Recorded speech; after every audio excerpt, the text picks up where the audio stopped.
Good morning, 6AMERS. The 6AMERS began in April of 2020 in the heart of the pandemic.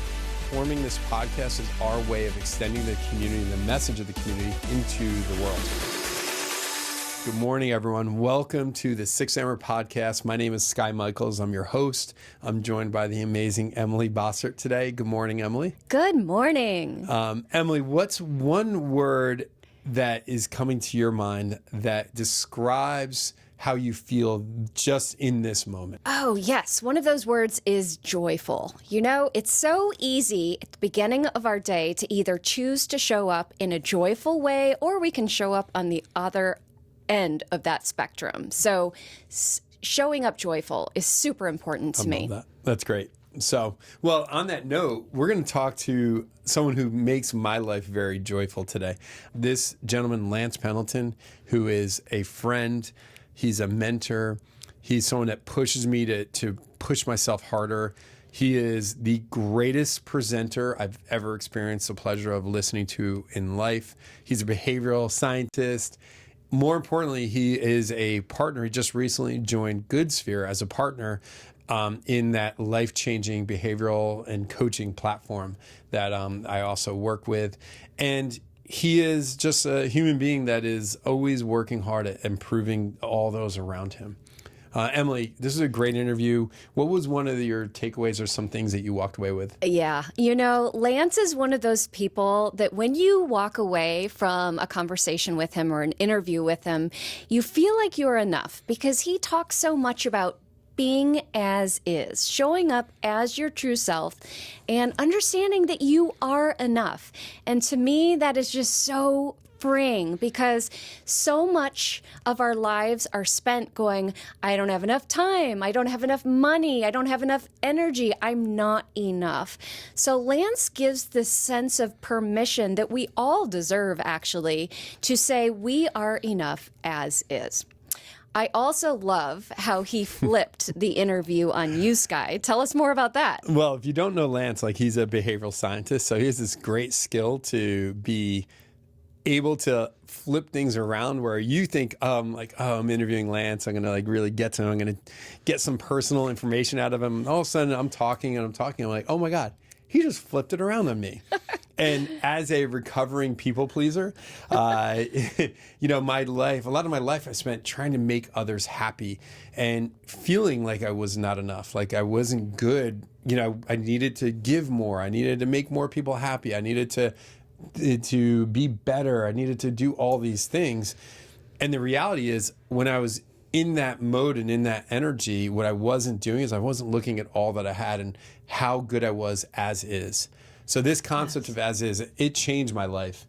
And I want everyone right now to just look yourself in the mirror and say, you are good enough as is. So with that being said, here is Lance Pendleton, and enjoy. Lance, welcome back to the 6AMERS. Good morning. I feel like I haven't seen everyone in forever. Well, Lance, I know you're famous across Compass and across the world, but, if you don't mind, just so you guys know, Lance and I are dear friends and we always joke around with each other. So I'm sure he's going to throw some shade back at me throughout this interview. But Lance, give everyone a quick background of who you are and what you do, just in case of one or two people on the call that don't know you. Sure. Yeah. So my name is Lance Pendleton. I'm the head of agent development for Compass. I help create and work with agents on all the different programs that increase your GCI. And my primary focus in what we do is I try and help you find the ways that what is the softest, gentlest path that you can find to actually grow your business. And what's my background? And my background's in behavioral psychology. I used to be an agent a long time ago. So as I like to joke, I understand why everyone starts drinking at 5 o'clock in the afternoon. And I, prior to joining Compass, I was the chief innovation officer of the largest Sotheby's Realty affiliate in the US. So I understand the whole brokerage side of things and the agent side of things, and then the client side of things. And so I'm a giant conglomerate of lots of stuff smushed together that probably doesn't, suit me too well in the long run, but that's my story and I'm sticking to it. That's awesome, man. So I was trying to think of questions I've never asked you. So let me ask you this one: what is your favorite class that you teach at Compass? Because throughout the years you've taught so many good ones. I always remember the banana peel example, What for you? Like, what is your favorite class that you teach? Pricing. Mm. Pricing is my favorite class to teach because it's the one most deeply rooted in behavioral psychology. Because it's actually the first stepping stone from my experience into agents becoming more aware of what they do to themselves unintentionally in a conversation. And it's, I think that it's also one of the first times that we think about something differently than what we keep hearing. I mean, man, like so much of this industry, we're just influenced by all these inputs all day long of like, here's do this and do that and do this. And it's like, it's like sometimes you forget that there's a human element in a process that's happening in a lot of this stuff. So yeah. But I want to, instead of you asking me questions, I wanted to ask you a couple of questions. Okay, I guess because I'm sure everybody listening to this gets tired of you asking questions and would love to hear certain things of you. All right. And I guess technically, because I'm a presenter as well, I guess it does qualify. Yeah, it qualifies. It qualifies. And you can ask me all kinds of questions, but I wanted to ask you two key questions. Shoot. Okay. And so, because what I'm going to preface this by saying, because you know what I do, right? And you know how I operate. So tell me, for you, when you were selling, yeah, and you were working with clients, why was it so hard for you to say no? If I'm talking to the behavioral scientists on the call, I think if I were to go way back into my like early childhood, one of the things, we grew up very poor. So, my mom was a single mom. I remember at one point it was my grandparents, my mom, my dad. It was a 3-bedroom house, grandparents in one room, mom, dad, another room, 3 of us in like this. And, in perspective, it's like a big room. And then you go back and visit, it's like this like shoebox of a room. There were 3 kids in there. And, when obviously grandparents left and, passed away and stuff like that, it was just the 4 of us. And I think we never wanted to let anyone else down. So I think the challenge I always had as a realtor was that I never said no because I never wanted to let anyone down. Now that's like in hindsight, of course. Do you know what I mean? So if I were to go way back into like my upbringing, like that idea, the worst thing to me in the world was letting someone down. Do you know what would happen? Back growing up, like what would happen is like catastrophe, right? Like I did a paper route at age of 12, not to like make money to go to the movies or, go buy something at the store. I paid bills at the age of 12, like as we did as a family, right? So it's one of those things that we never, if you didn't pull your part, like bad things could happen. Do you know what I mean? So that was for me, like if I were to trace it way back. And then as I built my career though, one of the things that my clients always knew is they always knew that I was always going to be there for them. Do you know what I mean? And I was always going to make sure that no matter what, like I love this term, extreme ownership. No matter what, I owned anything. I'm not going to say I solved it all. Do you know what I mean? There were things that didn't work out, but I never was one to pass the buck and say, oh, well, sorry, that's the mortgage company's fault. It was always like, no, I'm going to own this, right? I'm going to make sure, all right, here's the solutions. Here's this, here's that. And for me, that was like one of the hallmarks, I think, of my career was the fact that when you worked with me, I couldn't guarantee it was going to work out, but I could guarantee that I was going to own everything and I was going to make sure that there was no stone left unturned to make this process go forward. So going back for 1 second though, yeah. Thank you for sharing that with me, because I think that's amazing context to understand like what that human experience was for you growing up. But you were saying though that like you had the paper out because you were paying bills because it was a necessity. Yeah. That's a lot of responsibility for a 12-year-old. Yeah. Yeah.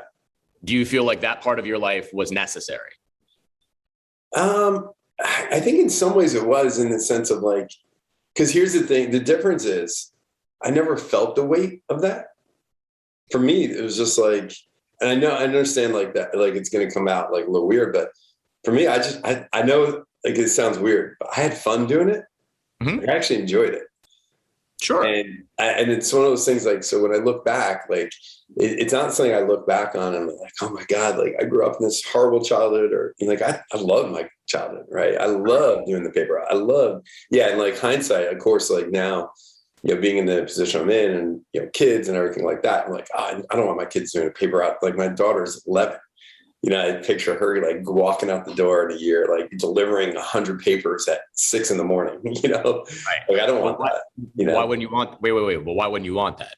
So this is a good question, because I want her to get the lesson of that without the struggle of it. But what's the struggle? I mean, in some ways, like I guess I look back on it, it wasn't a struggle for me, like in my mind, like when I remember that. Well, you may have rationalized that it wasn't a struggle, and it may have been enjoyable, but somewhere underneath what you just said, though, was if it was such a fantastic experience, then you'd want it for your kids, right? Yeah, sure. But you wanted them to have the learning of responsibility without all the emotional aspect of the feeling that came with the responsibility. Sure. 12. Yeah. You may not be aware of it at the time, but again, to the question of what happens if you're not helping provide. Yeah.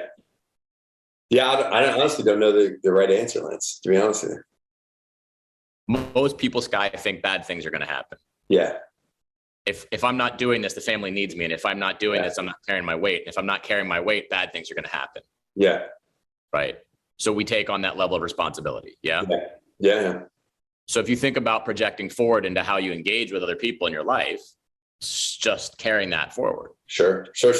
Think about your clients. If you think about the other people in your life, you think about the people that you love and you care about, and you love and care about your clients. Yeah. If you're not doing all of that for them, if you're not doing the paper route for them, what happens? Nothing. But to you, it feels like what? Yeah. Oh no, it feels like you're letting someone down. Do you right. know what I mean? Bad things are going to happen. Yeah. Right. Yeah. See, the things that happen to us and with us in our family of origin, we carry all that stuff forward with us. Yep. It doesn't all have to be bad. Not everyone has, you just explained, look at all the amazing things that you learned and all the motivational factors and all that. But with those things, we don't have the opportunity, particularly when we're young, to be like, I'm going to take all the same reason you just said, bifurcating the experience for your daughter. Like, I don't have that ability to take all those things that were the cool, positive side that influenced you, made you who you are, taught you, as someone typed in their grit, as they have, right? Like all those things that you learned, right, about how to actually be the man that you are today. Yeah. You can't all of a sudden say, I'm going to take all that positive part, but I'm going to just take that other stuff that was like, I was 12 and hustling it for the family because we were in poverty and I needed to actually make sure that I was carrying my weight. Like, you can't separate that. Yeah. All of it. Right. Yeah. And so underneath, I know something that you and I have talked about a lot in the past in terms of like how we help agents and how we help people is really more around this idea of like, how do I relate, not compare? Right. I didn't grow up in poverty. I grew up in a family that, was very well to do. Yeah. Now, my father made it super clear that even though we're well to do, you're going to work every weekend. Yeah. I'm not giving, there's nothing free in this world, boy. So you're going to figure it out really quickly that you're going to have to, carry your own weight if you want to have some new sneakers. Yeah. Which I appreciated. Right. But that experience for me, we had money. Yeah. And yet somehow you and I both ended up in a position where we felt that if I'm not carrying my own weight and demonstrating to everybody that I'm competent and capable. Yeah. Right. Yeah. Bad shit's going to happen. Yeah. Why? Because on my flip side, and we've talked about this, and I've said this on 6AMERS, I had a mom who had a mental health issue who you literally had to stand on guard 24/7 because you're either going to get sweet mommy or you're going to get mommy that was going to whack you with a wooden spoon and over God only knows what. Yeah. Yeah.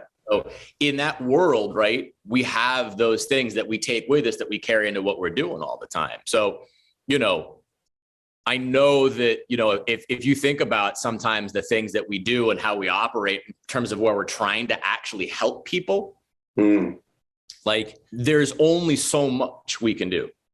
Yeah.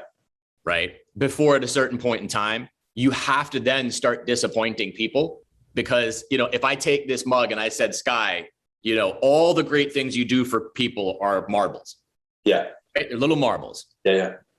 And all I want you to do is, if you're doing great things for people, put the marbles in the cup. Yeah. That's how you demonstrate doing great things for people, right? Yeah. How many marbles can you fit in there? Hundreds. No, I'm kidding. You got probably 50 marbles in there. Yeah. Yeah. And then what? Yeah. Can't put any more marbles in. So what do you need to do to get more marbles in? You got to take some marbles out. Yeah. Yeah. We can't operate in a world where we're constantly trying to just be doing all this stuff, because at a certain point in time, you're losing your marbles. Yeah. And that's one of my favorite lines to relate to this is like being all things to all people at all times. So, and I love that line. It's one of my favorite Lance Pendleton lines, all things to all people at all times. And that what you're illustrating is sort of what, one of the things, my hallmarks, right? How do we decide how not to be all things to all people all times and remain happy?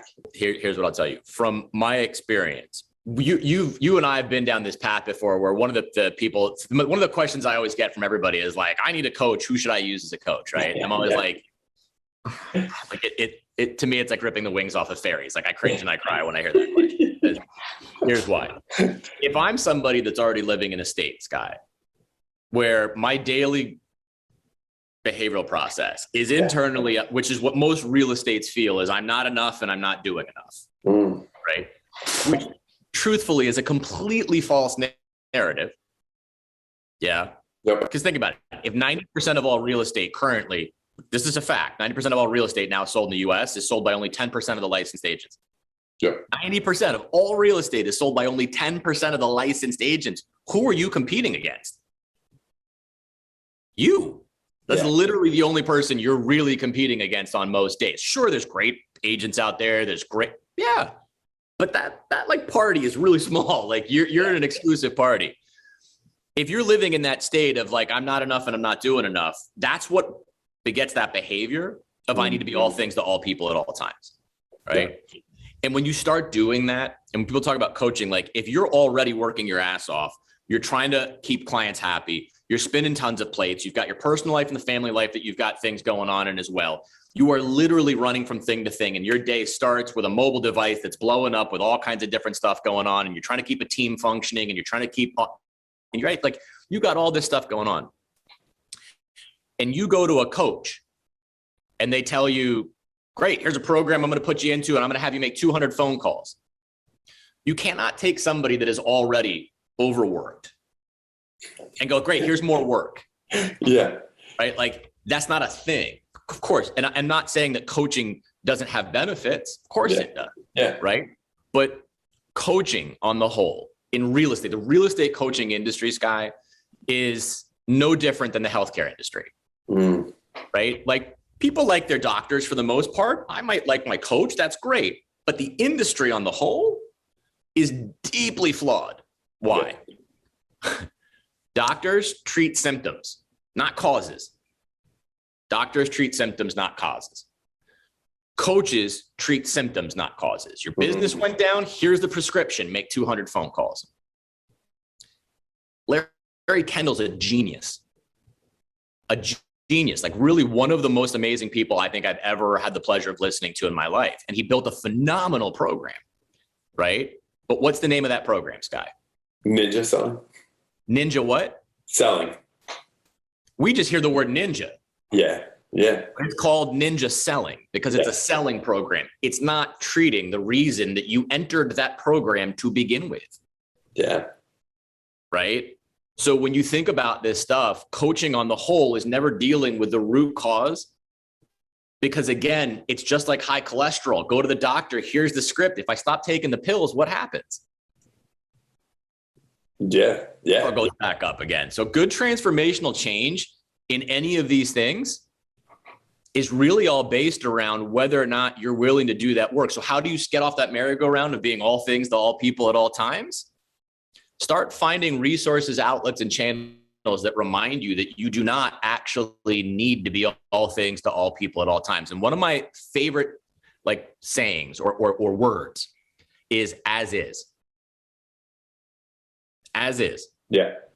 Because if you and I were working together, Skye, and you were like, hey, Lance, I want to fix my business. I want to do this, that, and the other. I want to grow. I want to blah, blah, blah, blah, blah. Knowing what you just told me about your childhood experience, about learning about the best parts of you that you'd use to really help people, drive people, the motivation, the inspiration, the power from that experience. Also knowing that there's a part inside of you that genuinely believes that if you don't be all things to all people at all times in that capacity, right? Somehow you're going to go broke, be in a cardboard box under a bridge somewhere. That narrative is back there, whether you want to know it or not, that sits there. And that driving motivation that you have, right? That does that, both things carry at the same time. So my job is to help you understand that, guess what, Skye Michaels, you are fine. What? As is. Yeah. As is. Yeah. Right. Coaching isn't really coaching, right? Support models and how we work with people and engage with people. And it's like I talk about, it's like why I love like Z's program, Good Sphere, right? Yeah. I was just going to say. I love Good Sphere. You know, we've helped him in different ways of helping him understand his program and things like that. And it's like, why do I love that program? Because it works on the cause. Yeah. It's got nothing to do with the actual symptom of something. It's just dealing with cause, right? Yeah. And I think that that's like a big piece that, you know, when you talk about like, how do I stop doing that? Understand where it came from to begin with, understand why it does. And it's not like go into intensive psychotherapy. There's a reason that I'm doing stuff. Look at the listing presentation. You look at how many times do people go on a listing presentation? What's the first thing they do? Go into a listing presentation and immediately put themselves in a position of thinking, how do I morph and change myself to be what these people want so they'll work with me? Yeah. What? Yeah. What? Yeah. Why? Because if I don't, then I'm going to lose the business. They're going to use somebody else. And you know why you're the right person for them? Because you're good enough as what? As is. You don't need to keep changing. Either they work with you because they really like you and because they find that you're the right person to be with them, because you're the right guide and Sherpa for their journey and doing this process together. Yeah. Or they're not. There's 100,000 people every single day in your county or region that are looking to buy and sell a house. And you're freaking out about what? One. You're not competing against 2.8 million agents across the country. You're competing against what? One. Yeah. It's all in here, right? Yeah. And it's easy for me to say. You don't think that I get up every single morning and I come into stuff like this, and guess what? I got up 3 times last night, Skye. 3 times. Yeah. Once because of the puppy, and the other 2 times was because I knew I was coming on here, and I realized, oh, I don't know what's this guy going to ask me, and I got to think about what I'm going to say, and all of a sudden, because why? Because guess what I think I need to be? All things to all people at all times. And I have to remind myself, guess what? I'm fine as is. And if that's not good enough, dude, hopefully it is. But man, I've been listening to you. I don't know how long we've known each other. 3 years maybe now, coming up on maybe, who knows? So cool. 3, yeah. 3. I've never heard you. Although I feel like we've known each other for so much longer. We're soulmates. Let's be real. We're soulmates. So. I've never heard you deliver that little as is line, and that is so powerful. And I'm going to, you know how I have all these like sayings taped to my computer? I'm going to tape this one to my computer. What do you do when you catch yourself in that all things to all people at all times mode? What is it that you do to like stop it? Do you know what I mean? Is there like a trick? Is there a question you ask yourself, a mantra, you know what I mean? One of my other favorite sayings is you don't spend 20 years walking into the woods to get out in 2 weeks. Yeah. This is a practice, right? It takes time. And I always say awareness, when you have an awareness of this now, I tell anybody that I work with, like awareness is a blessing and a curse. Yeah. Right. Because now that you and I have had this conversation, for example, and we have an understanding kind of like, hey, whoa, wait a second. Like all these things that I also know were amazing about my childhood that I really appreciated because they taught me so much. Maybe they did carry some stuff in there that carry some feelings that I also bring with me into that process. If you start realizing, am I trying to be all things to all people at all times, right? Like when that comes up for me, you know, sometimes the hardest part is being frustrated by knowing, wait, I'm doing it again. Yeah. Right. And then going, well, now what? Yeah.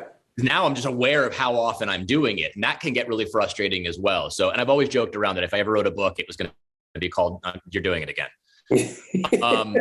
And so I seriously, and my follow-up book is going to be called Spandex. It's a privilege, not a right. And so I learned that from my days of being at, 100 pounds bigger than I am right now. But anyway, I almost put out my coffee just there.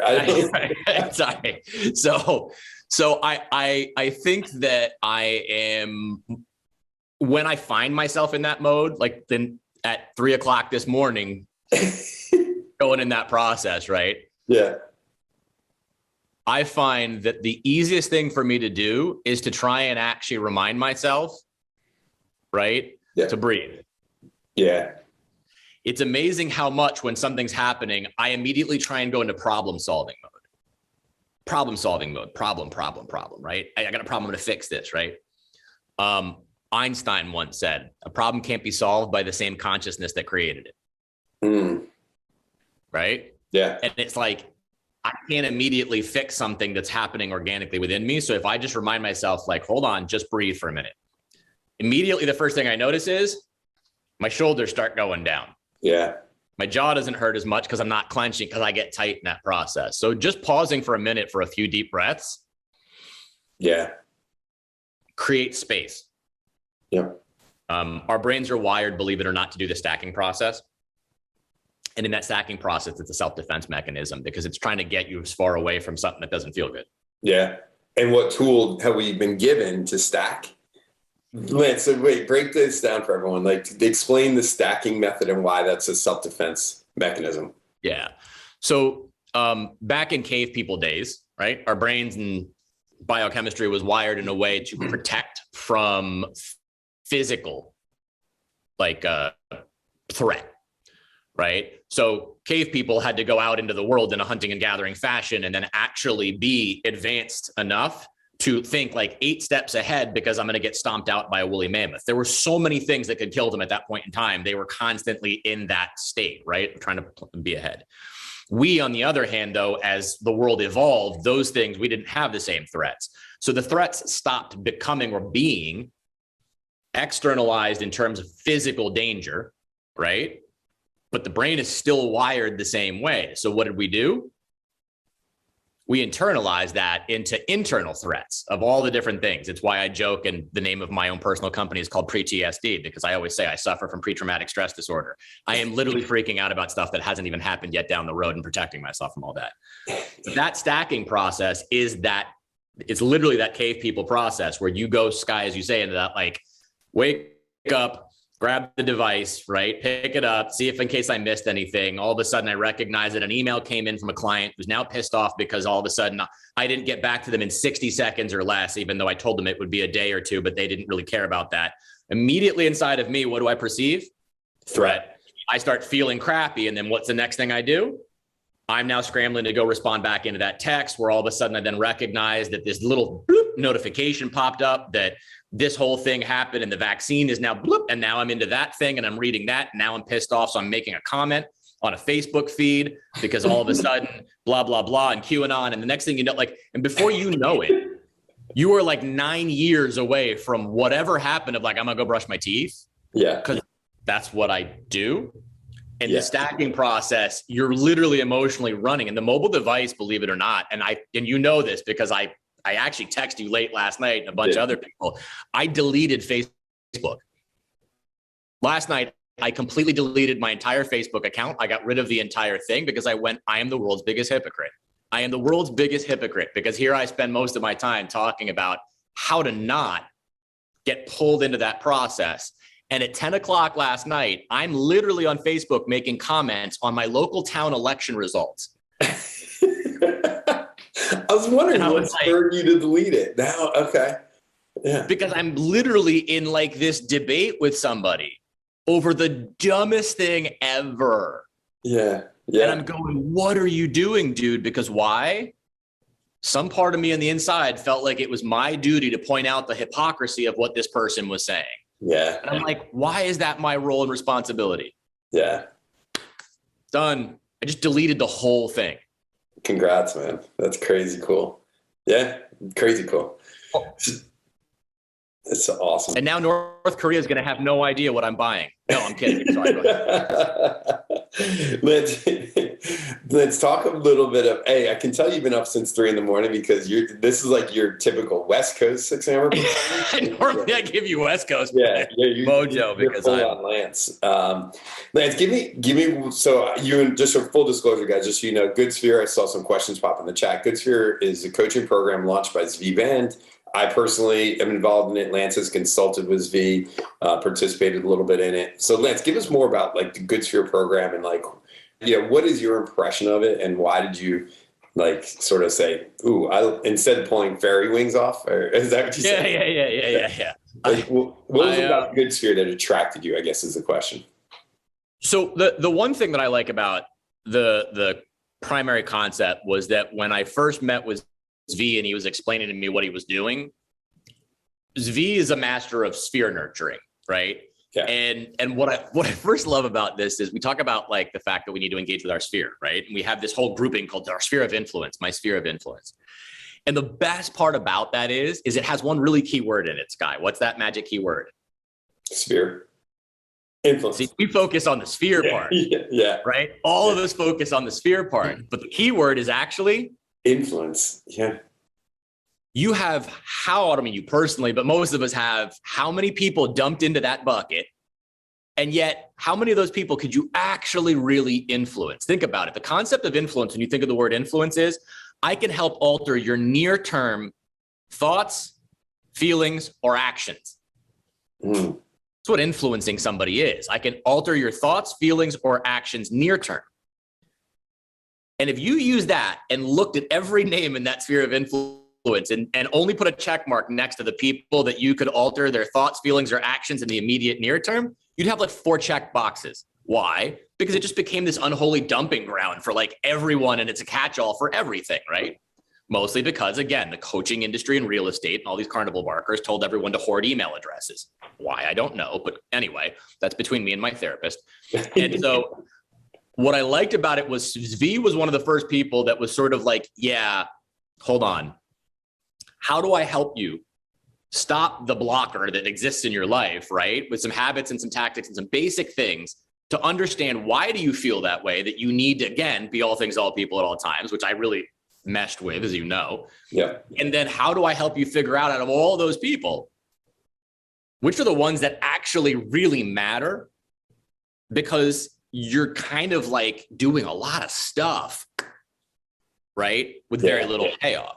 Yeah. So it was the first time I saw someone take a concept, right, and look at the behavioral aspect and worry far less about like, what is the assignment of blah, blah, blah of like, do these things? Because look, making 200 phone calls, sure, of course it works. I made 200 phone calls. 3 people would want to probably transact business with me. Also pissed off 197 other people. I had 197 people tell me to go outside and play hide and go F myself. Like, that's not a great feeling and a great warm, fuzzy place for me to be in, to be able to then go forward about my day and go have a positive interaction with other people, right? Yeah. So I'm like, that concept as a building foundation to me was the thing that drew me into that. And then to know that he, I think a lot of the stuff that he works on now and that some of the stuff that we've been sort of talking to him and helping him think about a little bit is, how do you help agents expand beyond just that one preset, right? Yeah. Meaning, how do I take that idea of living, as V says, in my good sphere, right? Which is living in a place of which I feel that my personal life, my business life, things are in like homeostasis, right? Like I'm kind of living in a decent place where I'm doing that thing that I love to talk about, which is like, what is the most minimal viable thing you can do every single day that is beneficial for you both personally and professionally? And it's like, it's all about living a life that makes you feel that you're good enough as is. Like, I don't need to continue to do all this stuff. So that's the thing that drew me into like understanding more about what he was working on and help build out a lot of some of that behavioral aspect of things. With it. I like it too, because it's like he says all the time, it's not a coaching program. And in many ways, it's like almost like you could be a ninja, and actually Good Sphere enhances any coaching program you're in, because it actually affects this right here, right? To allow you to, if you're going to do another coaching program, it's almost like the kind of thing I like about it is like, it's almost like a lifestyle, not a coaching program. It's a life It's a life program, not a coaching program, I guess is the best way to put it. But, you know, and it once again, it can complement another program maybe you're in because it changes your brain or it tries to change your behavior instead of just saying, call 100 people. Do you know what I mean? And instead of giving you a prescription, it's like saying, all right, we're going to work out. We're going to change our diet. Then we're going to, you know, you don't need to take these pills. We're just going to do this, like these basic things. You're just eat some green vegetables and you're going to go walk for a half an hour a day. And that's all. That's all you're going to do. And then your cholesterol is going to lower. Instead of saying, here's a pill, go take it. You know what I mean? And I saw somebody asked that they were wondering, is it in place of coaching or complementing it? And I want to point out, I think that there are elements of programs out there that it's a wonderful complement to. I think there's programs out there, though, that you're going to look at and go, wait, like, this is telling me to do the literal opposite of what this other thing's telling me to do, right? Where it's sort of like, you're saying do only one thing. This is saying do these 12 things, right? Yeah. And it's like, I think, Skye, like for me, this industry it's changed so much in very few ways and been the same in so many really big ways, right? Yeah. That I don't know how many agents have the luxury that I think sometimes we do of having like 30,000 foot perspective, because you're operating your own business. You're kind of, even if you have a team, you're still kind of solo and siloed off from the world at large. And you're totally dependent upon like all these outside sources for things, right? And it's sort of like, wait, there, oh, I got to be doing that. Oh, this month there, you know, it's like we go to the retreat. Bang, phones come out, pictures of all the different things I need to be doing when I get home. And we do none of it. Why? Because you're already doing so much stuff, right? All those different influences in the way that the industry hasn't really changed is like, I like knowing that by taking the things that are out there that we've been sort of absorbing and putting kind of like a temporary hold on that stuff to only focus down on what is that again, what's the simplest, smallest thing that I can be doing every day in the shortest amount of time that has the highest return on investment, both personally and professionally. Yeah. I had the best experience of my life with 300 agents a couple of years ago, in which I literally had 300 people trust me enough to go on this little path and journey with me, which I was like, all I want you to do is stop with all the like external stuff and all the things that you were doing. I was like, all I want you to do is these 3 things, less than 15 minutes twice a week. That's it. And they did it. It was like the most minimal small thing of like human engagement, right? Those agents at the end had increased on average their GCI by 36% and had gained 70% of their time back. Yeah. And they were like, what the hell? And I was like, yeah, because again, how do you feel by doing that? Yeah. You and I know, we know somebody that actually did something very similar to that process. Yeah. And straight up said, I now have breakfast with my kids every morning. Yeah. Yep. Yeah. I hadn't done that in years. Right. So it's like, yeah, that's it. And Lance, to give these people, because I know we're sort of at the end here. I don't want to try to give everyone, like, if you could give everyone, what are the minimal things? If everyone today had just 15 minutes to spend, what would you recommend they do in their business? I'm telling Lance, I don't have any time. I only have 15 minutes today. What should I do? One of those 3 things is you got to do one thing for yourself first. Oxygen mask, right?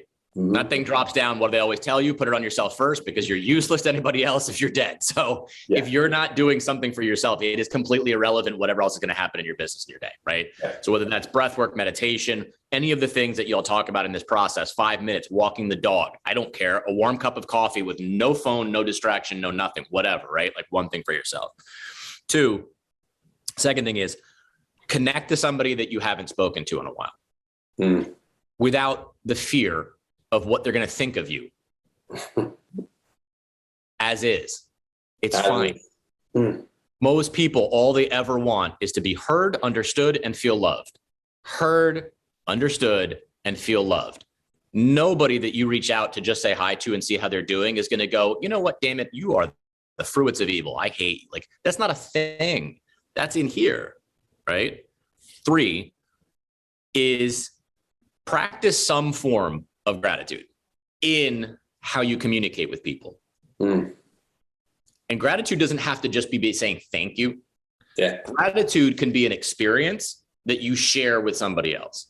So if I go and I have an amazing dinner at this really cool new restaurant, and I'm like totally surprised by how it was, gratitude for me, for that person creating that experience and creating a really awesome restaurant, is me saying, hey, super grateful for Chef blah, blah, who I just met the other night, to like 50 people that I know in town, like a quick bulk message to a bunch of people that I know live in the area, to be like, dude, this is a great experience I just had in here.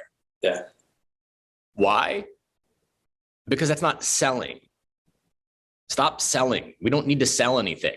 Last thing I'm going to leave with you, Skye, because I think this is like one of the things that I think a lot of people forget about. We always talk about CRM. It's important to be in our CRM. We got to be in our CRM for business CRM. Do you know why people don't use a CRM, Skye? Why is that? Because when you click a button and your CRM opens, it's a list of 4,000 people that you're failing with. It's so true. Who the hell wants to start their day clicking a button to look at a list of people I'm failing with, and thousands of them? Yeah. That is the biggest bunch of bullshit I've ever heard in my entire life. That is stupid. Yeah. Why? Nobody wants to do that. Every time somebody's like, oh, Lance, help people use the CRM, like the first thing I tell you is, let's help you understand one thing. Ready? You don't want to push, remember, behavior, experience. You don't want to push that button because it's a reminder of all these people that you're dealing with. So like, just stop that. Like, here's what a CRM should be. A CRM should be a button that you push where you get to see a massive amount of people that you don't have to deal with. Mm.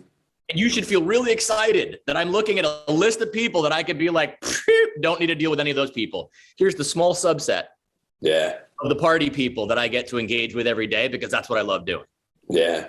Use the AI, use the artificial intelligence, use the action plan. You know that there's 4,000 people. You don't know 4,000 people. Remember, sphere of influence. You couldn't influence any of those people if you tried. Let them all go. It's all good. Don't worry about it. Yeah. Right? That's what it is.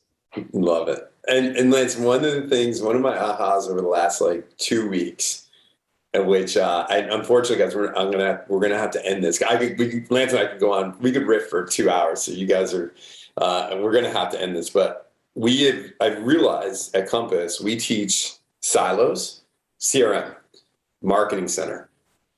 You guys have workflows. Workflows are, I meet a buyer at an open house. What do I do? And when you think about an open house, I use Marketing Center to market it. I use CRM to send out information. I sit there, I use a QR code for the open house sign in. I then promote it on whatever. We do all these things, and I put the person in business tracker. And we got at Compass, I'm in a mission to get us to teach workflows and get out as teaching silos. Because that's the key. If I teach a workflow and then the tools are enhancing the workflow, this group on this call it'll click, because you're like, oh yeah, I know how to do an open house. Instead of saying, oh, I don't have time to learn the CRM. I don't have time to learn Marketing Center. I don't have time. This overwhelms me. Who in this call is overwhelmed by an open house? You've been doing them for 20 years. You could do them in your sleep. You're not overwhelmed by an open house.